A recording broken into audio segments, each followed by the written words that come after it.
A la senadora nacional por el Frente de Todos de nuestra provincia de Santa Fe, María de Los Ángeles Sacnún. Senadora, buen mediodía. Andrés Batistela la saluda y gracias como siempre. Hola, ¿qué tal, Andrés? ¿Cómo estás? Bien, muy bien. Varios temas, ¿no?, de trabajo que viene haciendo el Senado ya desde el día miércoles de esta semana que se está terminando. Quería arrancar, Sacnún, por bueno, el rechazo que votaron ayer a lo que fue la decisión esta que decía que la Ciudad Autónoma de Buenos Aires tenía autonomía para decidir sobre la presencialidad o no en torno a las escuelas. Bueno, en realidad el rechazo que votamos en el día de ayer tiene que ver con un exhorto Ujú. que realizó el Senado de la Nación.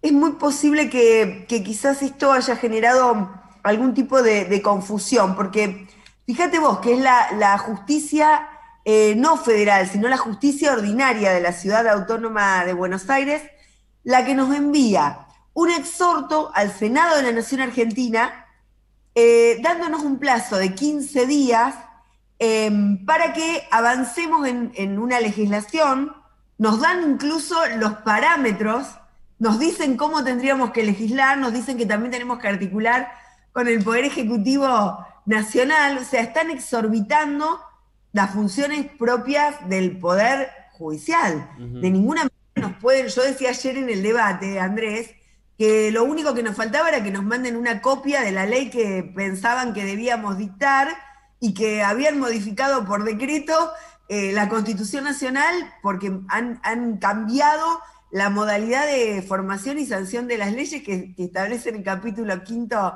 la Constitución de la Nación Argentina, ¿no? Ujú. Claro, de esto se trata entonces. Rechazamos en el día de ayer Ujú. fue justamente no el contenido de una sentencia, porque uno puede estar de acuerdo o no con el contenido de una sentencia, pero sí rechazamos que se invada la órbita del Poder Legislativo. No podemos tolerar que tres jueces nos digan a los legisladores qué tenemos que legislar, porque la verdad es que como se preserva o se cuida la independencia del Poder Judicial, no solo del Poder Político, sino de todos los poderes fácticos, también hay que cuidar la independencia del resto de los poderes. No nos pueden instruir a los legisladores que somos votados por el pueblo respecto de qué leyes son las que tenemos que dictar, ¿no? Claro, sí, ahora se entiende mucho mejor, Sacnún. Digo, yo también me dejé llevar por algunos titulares de medios hegemónicos que decían el Senado va contra la Corte. Vi un titular así.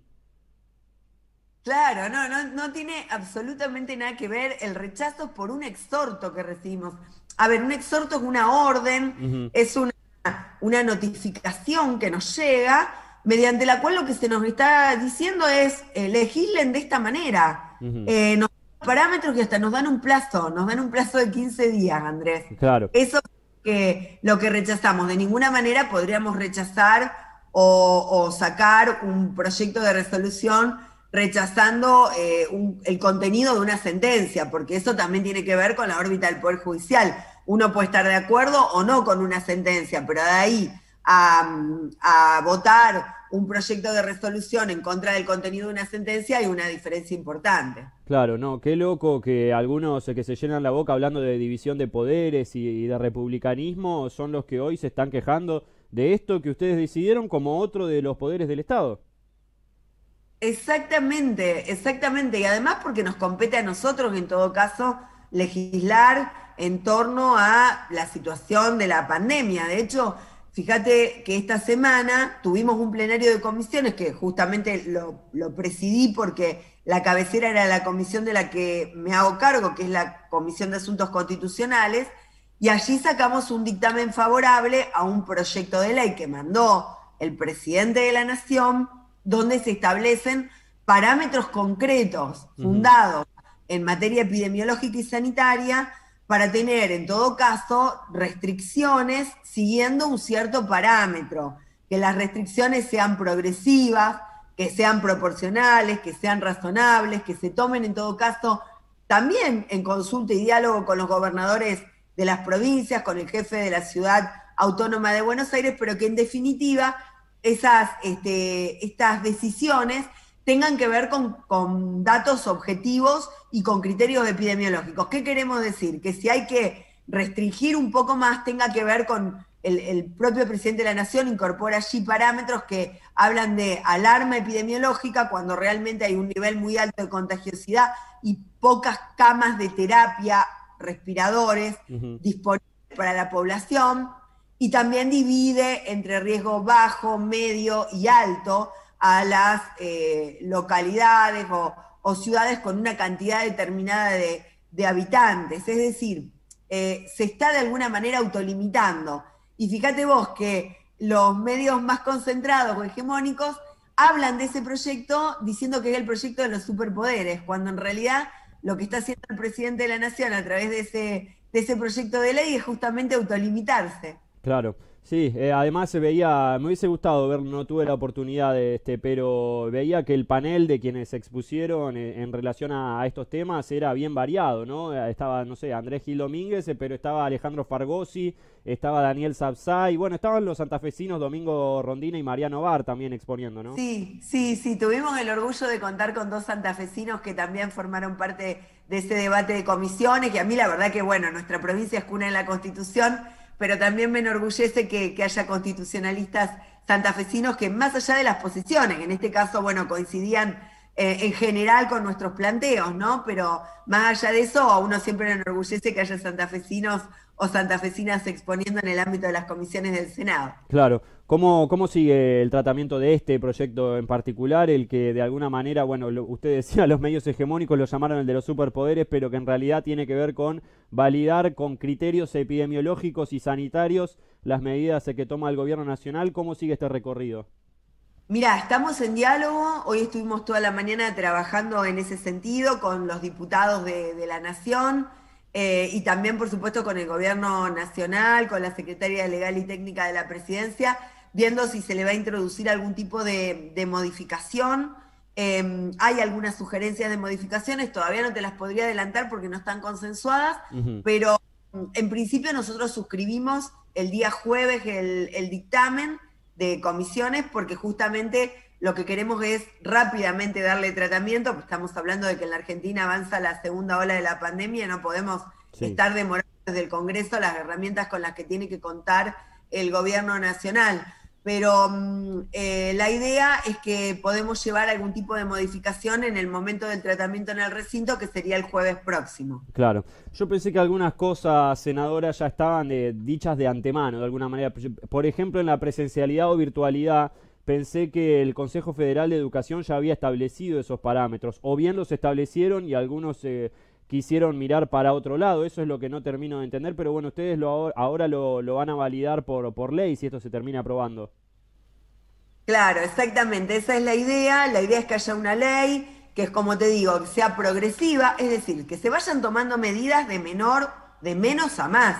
Nadie va a ir a restringir directamente con el máximo de imposición cuando se puede quizás ir restringiendo algunos derechos en forma proporcional y razonable, y bueno, en caso de que eso no funcione y que estemos al límite con el sistema de salud, bueno, allí que se prenda esta alarma sanitaria, este rojo en el semáforo sanitario, y que sea lo que motive el tomar medidas un poco más drásticas, ¿no? Siempre preservando la vida de los ciudadanos. Yo lo que digo siempre, el presidente no va a estar contento en tomar medidas antipáticas. Ahora, la verdad es que hay que hacer lo que hay que hacer, que es preservar el bienestar general. Y si la decisión tiene que ver con garantizar que todos los ciudadanos en la República Argentina podamos contar con la disponibilidad de un respirador, de una cama de terapia intensiva, que ningún trabajador de la salud tenga que decidir a quién le pone un respirador y a quién se lo quita, me parece que allí es donde está la prioridad, y está muy bien que el presidente lo haga sin ningún tipo de especulación demagógica. Claro. Decíamos que eran varios temas, senadora, porque el otro tiene que ver con la hidrovía Paraná-Paraguay, que bueno, ante el lamentable fallecimiento y la pérdida de Mario Meoni, el ministro de Transporte, quedó postergado por unos 90 días, pero que el debate va a haber que darlo nuevamente. ¿Y qué es lo que se aprobó en este caso? Un proyecto que además es de su autoría. Sí, se aprobó, ya se le dio media sanción por unanimidad. Para los que dicen que es imposible construir consensos, puentes de diálogo político entre las distintas fuerzas, salió por unanimidad en el día de ayer el proyecto de mi autoría, planteando la constitución de una comisión bicameral que pueda dar seguimiento a todas las cuestiones atinentes al sistema de navegación troncal. Nosotros creemos que el Parlamento de la Nación no puede perder, no debe perder la mirada ni la agenda política pública en torno a este tema estratégico para la República Argentina. Yo ayer decía en el debate en el Senado que este tema seguramente va a trazar el desarrollo de los próximos 30 años en el país. Por supuesto que hay otras medidas que hay que tomar, pero es importante que el Senado y la Cámara de Diputados de la Nación, con senadores y diputados de todos los partidos políticos, pueda llevar adelante un contralor, pueda construir una agenda de trabajo junto con el Poder Ejecutivo Nacional, porque acá está en juego no solamente la provincia de Santa Fe, que creo que es la provincia más importante, estratégica, a la hora de ser escuchada su voz en el ámbito del Consejo Federal de la Hidrovía, así se llama el Consejo Federal, sino también el resto de las provincias argentinas, incluso las que no son ribereñas. Claro. Porque si aspiramos a un desarrollo territorial equilibrado, a la repoblación de la República Argentina, a la generación de empleo con valor agregado, al arraigo, todas las provincias están interesadas en que la República Argentina no pierda soberanía sobre su río Paraná. Por lo que hemos hablado con distinta gente que está alrededor de este tema, SACNUR, nos decían, bueno, el sistema que tenemos vigente o que teníamos vigente hasta que se venció esta concesión permitía que muchas multinacionales se lleven más dinero que el que dejaban en nuestro país. ¿Cuáles son los proyectos que están en danza hoy como para tratar de revertir esta situación también, porque son riquezas que se generan y que navegan por nuestras aguas?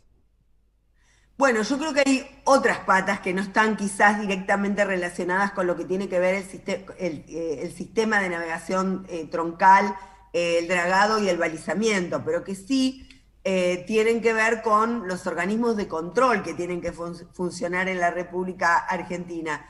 Hablando de los organismos de control que tienen que funcionar, yo contaba el otro día en un debate de comisiones que hay un informe de Naciones Unidas, que es el informe Guaider, que dice que en la República Argentina es el quinto país afectado por la evasión fiscal que llevan adelante las empresas transnacionales. Y estima ese informe que a la Argentina se la perjudica en 21.000 millones de dólares anuales. Claro. O sea, estamos hablando de un delito federal, además, ¿no? Esto también tiene que ver con la política criminal del Estado, con una necesidad de reformar profundamente la justicia federal, con una necesidad de tener un ministerio público fiscal que realmente trabaje en materia de política criminal y que tenga en vista lo que significan esos delitos federales como el narcotráfico, como la evasión impositiva, el contrabando, la trata de personas, que son delitos federales que muchos de ellos se efectivizan a través justamente de ese sistema de navegación. Claro.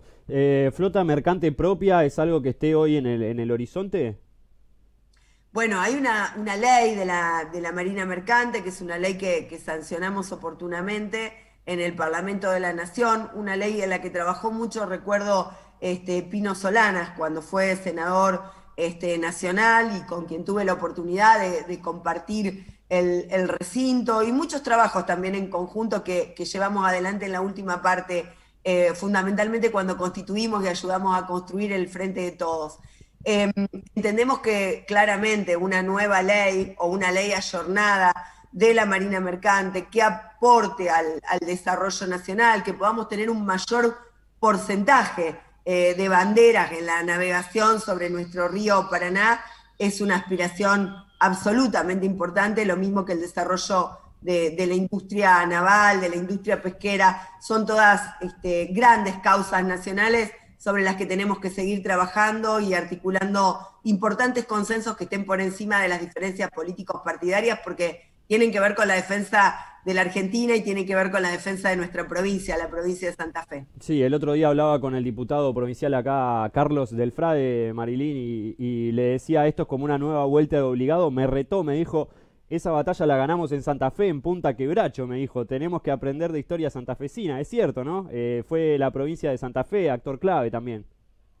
Sí, yo ayer hacía un poco referencia a lo que había significado el combate de la Vuelta de Obligado, y también hice referencia a que no era solamente en ese recodo del río, sino que en realidad había sido también en Quebracho, en San Lorenzo, en otros tramos de nuestro río, esa gran batalla, ese gran hito histórico, que lo comparaba con el de Cruce de los Andes. Creo que los dos fueron los dos grandes hitos de la historia militar argentina, porque no era fácil en 1845 pararse frente a una gran potencia como la potencia francesa, anglo-francesa, ¿no? Sí. Creo que esas batallas se siguen dando de otra manera, quizás no se dan en el plano militar, pero fíjate que sí geopolíticamente tienen justamente la ubicación geográfica del río Sí. y del río Paraná como uno de los grandes escenarios donde se disputa el desarrollo de nuestro país y el desarrollo de la República Argentina. Senadora, le agradecemos como siempre, muy amable. A vos, un abrazo muy grande, Un Andrés. abrazo. Buenos días. Chau, chau. La senadora nacional María de Los Ángeles Acnún del Frente de Todos.